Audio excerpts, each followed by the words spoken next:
ಒಬ್ರು caller ready ಇದ್ದಾರೆ, ಮಾತಾಡ್ಸೋಣ. ನಮಸ್ತೆ ನಿಸರ್ಗ ಅವರೇ. ನಮಸ್ತೆ ಮೇಡಮ್. ಯಾರ ಬಗ್ಗೆ ಕೇಳ್ತಿದ್ದೀರಾ? ಅವ್ರ ಡೇಟ್ ಆಫ್ ಬರ್ತ್ ಹಾಗೆ ಟೈಮಿಂಗ್ ತಿಳಿಸಿ.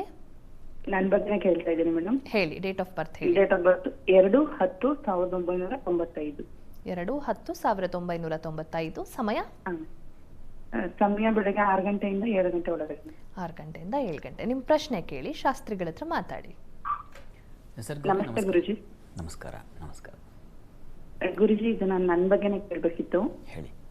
ನಾನು ಪ್ರೆಸೆಂಟ್ ಈಗ ಒಂದ್ ಕಡೆ ವರ್ಕ್ ಮಾಡ್ತಿದ್ದೀನಿ ಗುರುಜಿ. ಸರಿ.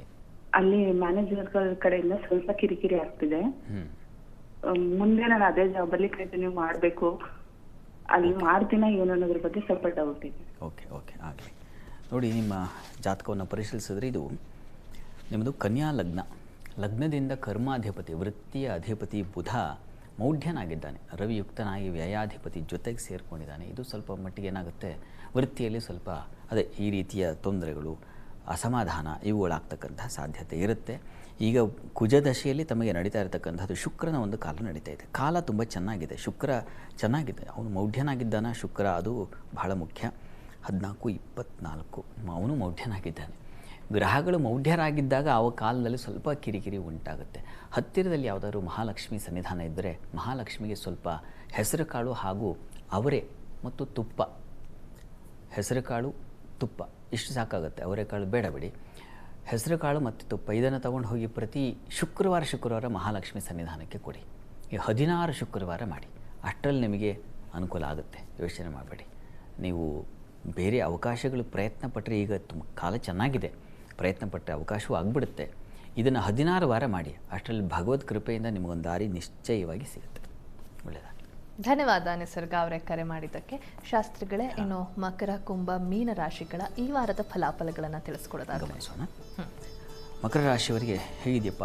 ಅಷ್ಟಮಾಧಿಪತಿ ಆತ ಆರೋಗ್ಯದಲ್ಲಿ ವ್ಯತ್ಯಾಸ ಮಾಡ್ತಾನೆ, ಹುಷಾರು. ವೃತ್ತಿಯಲ್ಲಿ ಸಹಾಯ ಅದು ಚೆನ್ನಾಗಿದೆ, ಸಂಗಾತಿಯಲ್ಲಿ ಸಾಮರಸ್ಯ ಚೆನ್ನಾಗಿದೆ, ಸ್ನೇಹಿತರ ಸಹಾಯ ಚೆನ್ನಾಗಿರುತ್ತದೆ. ಆರೋಗ್ಯದ ಕಡೆಗೆ ಅಷ್ಟಮಾಧಿಪತಿ ರೋಗ ಸ್ಥಾನಕ್ಕೆ ಬಂದಾಗ ರೋಗ ಬಾಧೆ ಉಂಟಾಗುತ್ತೆ, ಹೀಗಾಗಿ ಸ್ವಲ್ಪ ಹುಷಾರು. ಅಲ್ಲಿ ಬುಧ ಇದೆ, ಚೆನ್ನಾಗಿದ್ದಾನೆ. ರೋಗಾಧಿಪತಿ ರೋಗಸ್ಥಾನದಲ್ಲಿದ್ದರೆ ನಿರೋಗಿ ಅಂತ, ರೋಗ ಇರೋದಿಲ್ಲ ಅಂತ. ಆದರೆ ಅಷ್ಟಮಾಧಿಪತಿ ಕಾರಣದಿಂದಾಗಿ ಸ್ವಲ್ಪ ವ್ಯತ್ಯಾಸ ಆಗಬಹುದು, ಹುಷಾರಷ್ಟೇ. ವೃತ್ತಿಯಲ್ಲೆಲ್ಲ ತುಂಬ ಚೆನ್ನಾಗಿದೆ, ಅನುಕೂಲ ಇದೆ. ವ್ಯಾಪಾರಿಗಳಿಗೆ ತುಂಬ ಚೆನ್ನಾಗಿದೆ. ದಾಂಪತ್ಯದಲ್ಲಿ ಸಾಮರಸ್ಯ, ಪ್ರೀತಿ, ವಿಶ್ವಾಸ ಮತ್ತು ಈ ಭೂ ವ್ಯವಹಾರಗಳಿಗೆ ಇನ್ಮೇಲೆ ನೋಡಿ ಹೊಸ ಒಂದು ಬೆಲೆ ಬರತಕ್ಕಂಥದ್ದು, ಅವಕಾಶಗಳು ಉಂಟಾಗ್ತಕ್ಕಂಥದ್ದು, ಆ ರೀತಿಯಲ್ಲೆಲ್ಲ ತುಂಬ ಚೆನ್ನಾಗಿದೆ. ಸಾಹಸ, ಉತ್ಸಾಹ, ಬಲ ಇದೆಲ್ಲ ಚೆನ್ನಾಗೇ ಇದೆ, ಹೀಗಾಗಿ ಆತಂಕ ಬೇಡ, ಚೆನ್ನಾಗಿದೆ. ವಾರ ಹೇಗಿದೆಯಪ್ಪ ಅಂದರೆ ಆರೋಗ್ಯದ ಕಡೆ ಸ್ವಲ್ಪ ಗಮನ ತೆಗೆದುಕೊಳ್ಳಿ ಅಷ್ಟೇ. ಇನ್ನು ವಾರದ ಅಂತ್ಯ ಗಮನಿಸೋಣ. ವಾರಾಂತ್ಯದಲ್ಲಿ ಮಕರ ರಾಶಿಯವರಿಗೆ ನಿಮಗೆ ವೃತ್ತಿಯಲ್ಲಿ ಹೊಸ ಅವಕಾಶಕ್ಕೆ ದಾರಿ ಆಗ್ತಕ್ಕಂಥದ್ದು, ವ್ಯಾಪಾರದಲ್ಲಿ ಹೆಚ್ಚಿನ ಲಾಭ ಕಾಣ್ತಕ್ಕಂಥದ್ದು, ವಸ್ತು ನಷ್ಟತೆ, ಸ್ವಲ್ಪ ಅಪಮಾನ, ಶತ್ರುಗಳಿಂದಲೂ ಸ್ವಲ್ಪ ಶತ್ರುಗಳ ಅನುಕೂಲವೇ ಇದೆ, ಆದರೆ ನಿಮಗೆ ಸ್ವಲ್ಪ ಇನ್ಸಲ್ಟ್ ಆಗ್ತಕ್ಕಂಥದ್ದು, ಅಪಮಾನ, ಯಾವುದೋ ವಸ್ತು ಹಾನಿ ಆಗ್ತಕ್ಕಂಥದ್ದು, ಈ ರೀತಿಯ ಸಾಧ್ಯತೆ ನಿಮಗದು ಬುಧವಾರ ವಾರದ ಮಧ್ಯದಲ್ಲಿದೆ. ಹೀಗಾಗಿ ಗಮನ ಎಚ್ಚರವಾಗಿರಿ. ಪ್ರಯಾಣ ಮಾಡುವಾಗಲೂ ಮತ್ತಿನ್ನೆಲ್ಲೂ ಬೇರೆ ಪರಸ್ಥಳಕ್ಕೆ ಹೋದಾಗ ಸ್ವಲ್ಪ ಹುಷಾರು. ಉಳಿದ ಹಾಗೆ ಹೆಚ್ಚಿನ ಅನುಕೂಲ ಇದೆ, ಗಾಬರಿ ಬೇಡ. ಸಂಗಾತಿಯ ಆರೋಗ್ಯದಲ್ಲಿ ಕೊನೆಯಲ್ಲಿ ವಾರದ ಅಂತ್ಯದಲ್ಲಿ ಸ್ವಲ್ಪ ವ್ಯತ್ಯಾಸ ಆಗಬಹುದು, ಆರೋಗ್ಯ ವ್ಯತ್ಯಾಸ ಆಗಬಹುದು, ಸ್ವಲ್ಪ ಹುಷಾರು. ಅವರ ಆರೋಗ್ಯದ ಕಡೆಗೂ ಗಮನ ಬೇಕು. ಪ್ರಾರ್ಥನೆಗೆ ಏನಪ್ಪ ಮಕರ ರಾಶಿಯವರಿಗೆ ಅಂದರೆ ಸೂರ್ಯ ಪ್ರಾರ್ಥನೆ, ಸೂರ್ಯ ನಮಸ್ಕಾರ ಇವುಗಳು ಬಹಳ ಒಳ್ಳೆಯದು. ಶಿವ ಸನ್ನಿಧಾನದಲ್ಲಿ ನೀವು ಕೂಡ ಗೋಧಿ ಸಮರ್ಪಣೆ ಮಾಡಿ, ಆದಿತ್ಯ ಹೃದಯ ಹೇಳ್ಕೊಳ್ಳಿ. ಸೂರ್ಯ ಸಂಬಂಧಿ ಯಾವ ಪ್ರಾರ್ಥನೆಯೂ ನಿಮಗೆ ಫಲ ಕೊಡುತ್ತೆ, ಹೀಗಾಗಿ ಮಾಡಿ. ಇನ್ನು ಕುಂಭರಾಶಿಗೆ ಹೋಣ.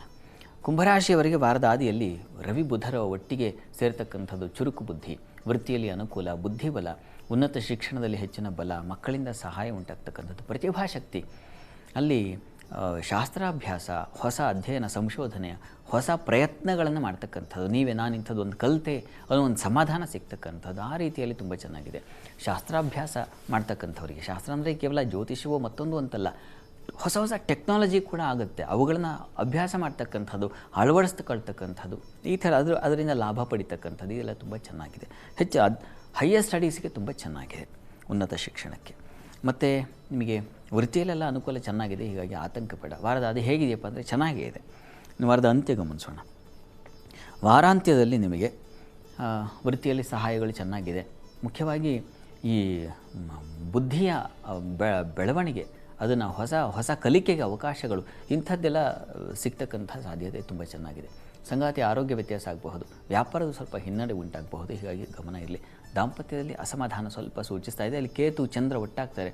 ಷಷ್ಠಾಧಿಪತಿ ಬಂದು ಸಪ್ತಮಕ್ಕೆ ಸೇರಿದಾಗ ದಾಂಪತ್ಯದಲ್ಲಿ ಆ ಭಾವನೆಗಳಲ್ಲಿ ಸ್ವಲ್ಪ ಅಸಮಾಧಾನ, ಅದಕ್ಕೆ ಆರೋಗ್ಯ ಹಾಳಾಗ್ತಕ್ಕಂಥ, ದಾಂಪತ್ಯದಲ್ಲಿ ಆರೋಗ್ಯ ಹಾನಿ, ಆ ಪ್ರೀತಿಗೆ ರೋಗ ಬರ್ತಕ್ಕಂಥ ಸಾಧ್ಯತೆ ಇದನ್ನು ಸೂಚಿಸ್ತಾ ಇದೆ.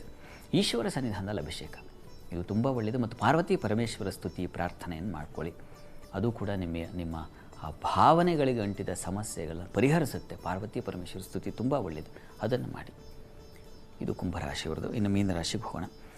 ಮೀನರಾಶಿಯವರಿಗೆ ವಾರದ ಆದಿಯಲ್ಲಿ ಬಂಧು ಮಿತ್ರರ ಸಹಾಯ ತುಂಬ ಚೆನ್ನಾಗಿದೆ. ದಾಂಪತ್ಯದಲ್ಲಿ ಪ್ರೀತಿ, ವಿಶ್ವಾಸ, ಅನುರಾಗ ಹೆಚ್ಚಾಗ್ತಕ್ಕಂಥದ್ದು, ವಿಹಾರ, ಪ್ರಯಾಣ ಇವುಗಳಿಗೆ ಒಂದು ಆಸ್ಪದ ಅವಕಾಶ ಸಿಗ್ತಕ್ಕಂಥದ್ದು ಇದೆಲ್ಲ ತುಂಬ ಚೆನ್ನಾಗಿದೆ. ಮೀನರಾಶಿಯವರಿಗೆ ಹೆಚ್ಚಿನ ಫಲ ಚೆನ್ನಾಗಿದೆ. ಗುರುನು ಚೆನ್ನಾಗಿರೋ ಕಾರಣದಿಂದಾಗಿ ಚೆನ್ನಾಗಿದೆ. ಮನೋರಂಜನೆ ಉಂಟಾಗ್ತಕ್ಕಂಥದ್ದು, ಮಕ್ಕಳಿಂದಲೂ ಸಹಕಾರಗಳು ಸಿಗ್ತಕ್ಕಂಥದ್ದು. ಈ ರೀತಿಯಲ್ಲಿ ಈ ವಾರ ಹೇಗಿದೆಯಪ್ಪ ಮೀನರಾಶಿಯವರೆಗೂ ಅಂದರೆ ವಾರದ ಆದಿಯಿಂದಲೂ ತುಂಬ ಚೆನ್ನಾಗಿದೆ. ಸ್ನೇಹಿತರ ಜೊತೆಗೆ, ಬಂಧುಗಳ ಜೊತೆಗೆ ಹೆಚ್ಚು ಸಮಾಧಾನ, ಸೌಖ್ಯ, ಸಮಾಧಾನ ಕಾಣ್ತೀರ. ಮತ್ತು ಹೆಚ್ಚು ಮನೋರಂಜನೆ, ಮನಸ್ಸಿಗೆ ಯಾವುದು ಹಿತವೋ, ಒಂದು ಸಿನಿಮಾ ನೋಡಿದೆ, ಮತ್ತೊಂದು ಇಂಥದ್ದು ಯಾವುದೇ ರಂಜನೆಯೋ ಅಲ್ಲಿ ಹೆಚ್ಚು ಪಾಲ್ಗೊಳ್ತೀರ. ಅದು ಮೀನರಾಶಿಯವರಿಗಿರ್ತಕ್ಕಂಥದ್ದು. ಈ ವಾರ ನಿಮಗೆ ಎಂಟರ್ಟೈನ್ಮೆಂಟ್ ವೀಕ್ ಆಗಿದೆ. ಪ್ರಾರ್ಥನೆಗೆ ಕೃಷ್ಣ ಸನ್ನಿಧಾನ ಸ್ವಲ್ಪ ತುಳಸಿ ಸಮರ್ಪಣೆ ಮಾಡಿ, ಇನ್ನೂ ಹೆಚ್ಚಿನ ಶುಭ ಫಲ ಕಾಣ್ತೀರ.